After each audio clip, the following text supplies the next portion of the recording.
Growing up, I wasn't the favorite. That title belonged to my sister Jessica, the golden girl with the smile that could melt glaciers and a talent for making. Everyone believed she was something special, even when she wasn't. Caleb, my younger brother, was the charming rebel, and me, I was just Amanda, the responsible one, the reliable one, the ghost in the background. From a young age, I was expected to understand, to give in, to wait. When Jessica broke the vase, I said I did it. When Caleb needed help with homework, I stayed up late while he played video games. I was raised on silence and sacrifice, taught that love must be earned with obedience. As adults, nothing changed. Jessica failed upward, every mistake cushioned by my parents' unwavering support. Caleb couldn't hold a job, but still came home to warm meals and soft praise. Meanwhile, I had built a career, paid off my college debt, bought my own apartment. No one noticed. The day I got promoted to vice president, I called my mom. Her voice was distracted. "That's nice, honey. Listen, Jessica's thinking of opening a boutique. Do you think you could help her with a down payment?" I laughed, not out of humor, but disbelief. "Did you hear what I said? I'm the youngest VP in the company's history." Silence. Then, of course, sweetie, we're all proud of you. So about the loan, asterisk, it wasn't pride. It was expectation. I was a bank account with a beating heart. When I got my first real job at a small financial firm in Portland, I thought everything would finally shift. I was 22, fresh out of college, juggling spreadsheets and cold calls with the kind of grit no one saw. My life became early mornings, late nights, and dinners from vending machines. I wasn't chasing luxury, I was building stability. My kind of success didn't come with confetti. It came with silence and sore feet. 5 years in, I opened my own boutique investment firm. I should have been proud. I was proud. But the moment I told my parents, the response was lukewarm at best. "That's nice, sweetheart," my mom said. "By the way, your father and I are a bit tight this month. The mortgage." Her voice trailed off like she was embarrassed, but we both knew she wasn't. She was fishing for money. I said yes. Of course I did. It was just once, right? Except once became habit. My phone became a portal to requests. Caleb needed a small loan for a food truck he ditched within weeks. Jessica needed help booking her bachelorette trip flights, hotels. Bottle service, my parents' mortgage, that was now mine. No one ever offered to pay me back. No one even acknowledged it. The more I gave, the more I disappeared into the background. I told myself it was fine. I was the only one doing well. Wasn't it normal to help? But something in me began to crack. I'd find myself standing in my kitchen at midnight, wine, glass untouched, staring into space. I'd scroll through photos of my family on ski trips and brunches I was never invited to. The captions read, "Family first." But I was never in the frame. The silence became heavier. No one called unless they needed something. No, "How are you?" Just, "Could you?" or "Can you?" I started to feel like a service, not a daughter. A credit card with a pulse. And the scariest part, I didn't know how to say no, because saying no meant losing whatever scraps of connection they threw my way. The phrase always began the same, "Just this once." Jessica needed money to cover rent just this once. Caleb needed a repair on his car just this once. My parents needed help with the house taxes just this once. But each time I said yes, the next request came easier and faster. And each time a small piece of me chipped away, I tried to set boundaries. I told Jessica I couldn't help again, not until I recovered from covering her boutique losses. Her response? A passive-aggressive text. "Wow, didn't expect that." From you, the guilt returned like a familiar ache. Maybe I was being selfish. Maybe I could manage a little more. After all, I was the one doing well. That's how they made me see myself, as the lucky one, the strong one. And strong people don't say no, but behind my strength was exhaustion. Late nights alone in my apartment, ramen noodles for dinner, the hum of my laptop lulling me into a numb routine.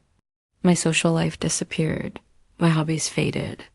Even my therapist, who I could barely afford now, asked if I felt I was trading love for approval. I didn't respond because deep down I knew I was. The saddest part, they didn't even see it. They thought of me as generous, capable Amanda, always reliable, always fine, but I wasn't fine. I was unraveling, and still, the next time Caleb called for help, I answered just this once. It was a Wednesday. I remember because I always worked late on Wednesdays.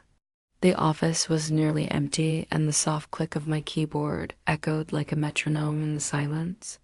I had just finished my quarterly report when my phone buzzed. A text. From Mom.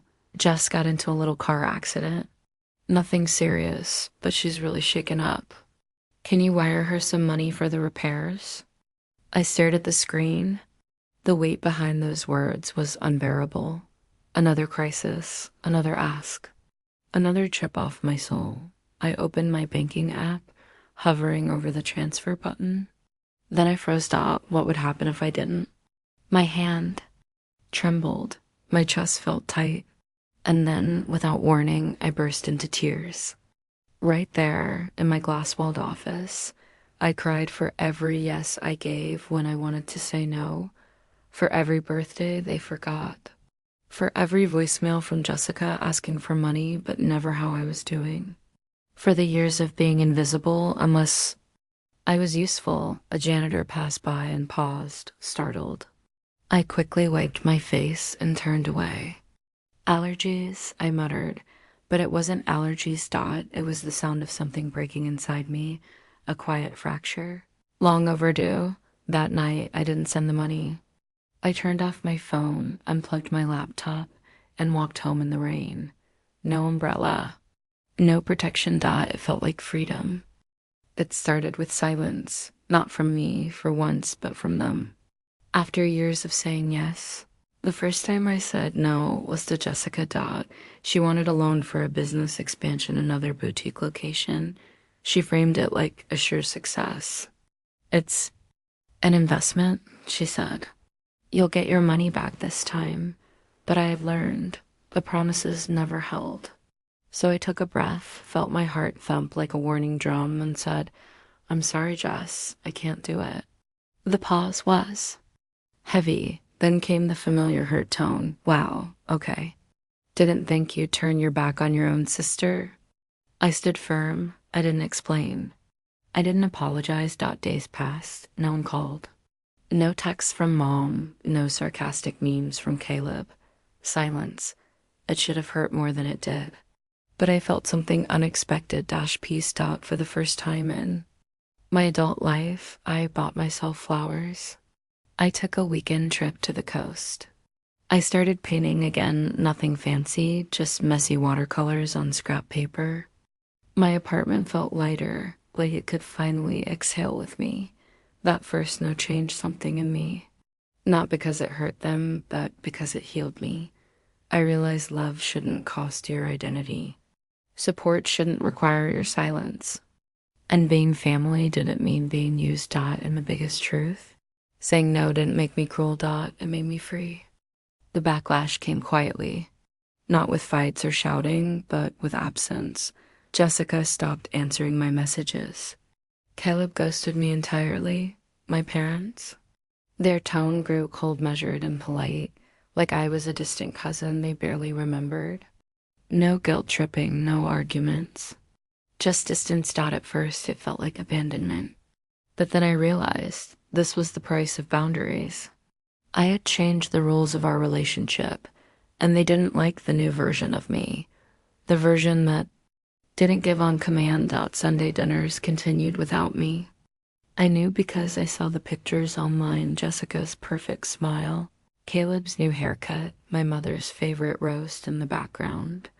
I was erased as if I'd never existed in their circle.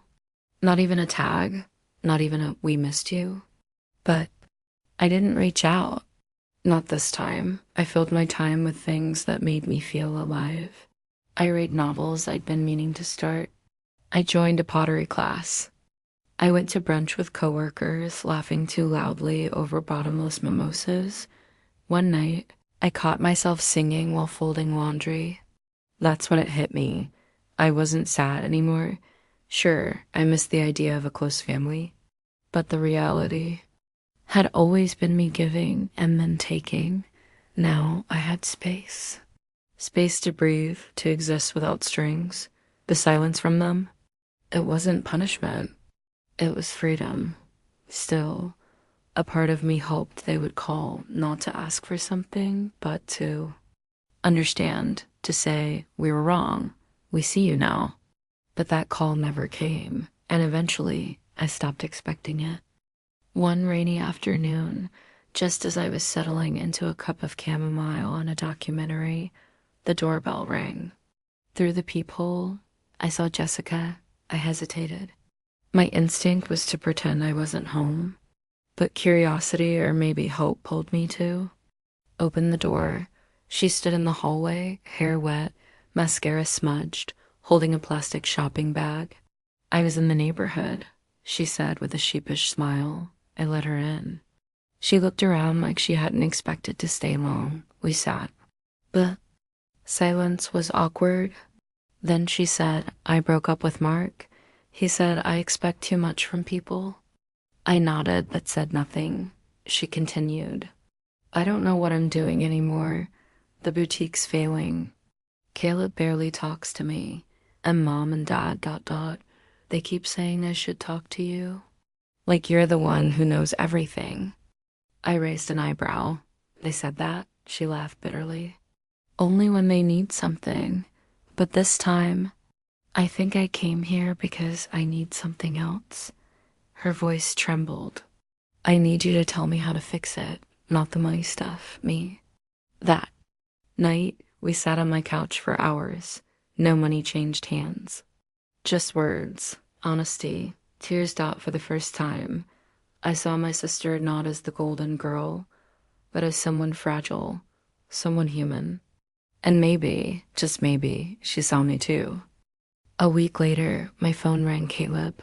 That alone was strange enough.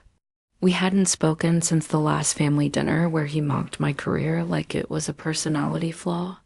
"Hey," he said awkwardly. "I was wondering if you had time to talk." I hesitated. Sure. He showed up an hour later.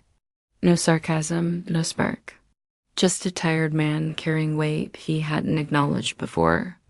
"Jessica said you're different lately, stronger, happier. I guess I wanted to see it for myself." I offered coffee and we sat quietly at the kitchen table. He fumbled with his words. "I always thought you were just boring, the one who did everything right. I didn't realize that meant you were doing everything alone." That cracked something in me, because deep down I had always wanted them to see, not just what I did, but what it cost. Caleb looked me in the eye. "I'm trying to be better. I think we all leaned on you too hard." We talked for an hour about therapy, about guilt, about starting over. I didn't forgive everything that night, but I felt hurt. And that was enough. 2 weeks after Caleb's visit, Mom called. "Amanda, can you come over? Your father isn't feeling well." The tone was urgent, but not panicked. Still I went. Jessica was already there when I arrived, pacing in the hallway like a cat in a cage. Caleb sat in the kitchen, tapping his foot, trying to look calm and failing. Dad was lying on the couch, pale and coughing. Nothing life-threatening, just a scare, but enough to gather the family under one roof again. As I helped him sit up, he took my hand and squeezed it. "I've been thinking about things, about you, Mandy." He hadn't called me that in years. Jessica watched from the doorway, arms crossed. Caleb looked down at his hands. Dad said, "You held this family together, even when we didn't see it." I don't say it enough, but I'm proud of you. Tears welled in my eyes, not because I needed his approval, but because I had waited so long to hear something close to love from him. Later that night, while cleaning the kitchen with Jessica, she handed me a dish towel and said, "You deserved more from all of us. I don't know if we can undo it, but I want to try." It wasn't a dramatic breakthrough. It was a beginning. After Dad's health scare, something shifted. Family dinners, once infrequent and filled with tension, became monthly.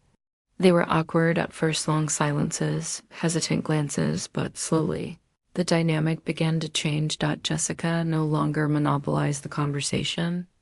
Caleb offered to help clean up, and I found myself speaking more openly, not just nodding and agreeing.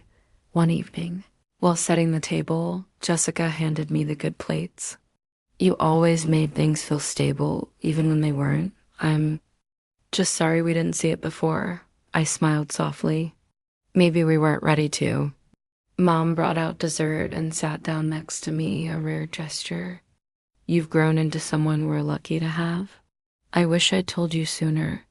The words didn't erase years of feeling unseen, but they mattered. They were a new thread in a tapestry that finally included me. I wasn't just Amanda, the responsible one, anymore. I was Amanda, the heart of the family. I decided to turn my spare room into something more than storage. It became a writing space, a haven, a room where my voice mattered. The first piece I wrote was titled "The Golden Daughter." It wasn't a revenge story. It was a reckoning, a gentle confrontation with the past. I wrote about the quiet girl who gave and finally learned to ask, to be seen. I didn't tell anyone about it, not yet. But every morning, I'd sit by the window with coffee, fingers tapping gently, soul unfolding. It wasn't therapy, but it healed just the same. And for the first time in years, I felt proud. Not for something I did to gain love, but something I did to honor myself. Jessica called me one night. "I read your draft," she said quietly. My heart stopped. I had printed it and left it at her place by accident. I cried, she admitted. Not because I felt attacked, but because it's true, all of it. I waited. "You deserve better from all of us." I never understood how much you gave up, but I do now. And if it's not too late, I want to start showing up for you. Something shifted again. The girl who had once stood in my shadow now stood beside me. Inspired by Jessica's honesty, I began writing letters to my younger self. I wrote to the girl who cried quietly when forgotten, to the teen who celebrated alone, to the woman who thought love must be earned, and I forgave her. Not for being weak, but for thinking she ever was. I kept the letters in a box, tied with ribbon. They were reminders that I had always been enough. And if no one else had said it back then, I would say it now. Every day. Inspired by Jessica's honesty, I began writing letters to my younger self. I wrote to the girl who cried quietly when forgotten, to the teen who celebrated alone, to the woman who thought love must be earned, and I forgave her. Not for being weak, but for thinking she ever was. I kept the letters in a box, tied with ribbon. They were reminders that I had always been enough. And if no one else had said it back then, I would say it now. Every day. At the book launch, the room buzzed with soft chatter. A sign read, "The Golden Daughter" by Amanda Bell. Jessica arrived first, flowers in hand. Caleb followed with Mom and Dad. They stood together in the crowd, not apart, when I took the mic. I looked out at them, not with resentment, but with peace. This book is for the invisible children, for the ones who were strong because they had to be, who waited to be seen, and one day decided to stop waiting. Applause, tears, HUGS, I was no longer the forgotten daughter. I was the golden one.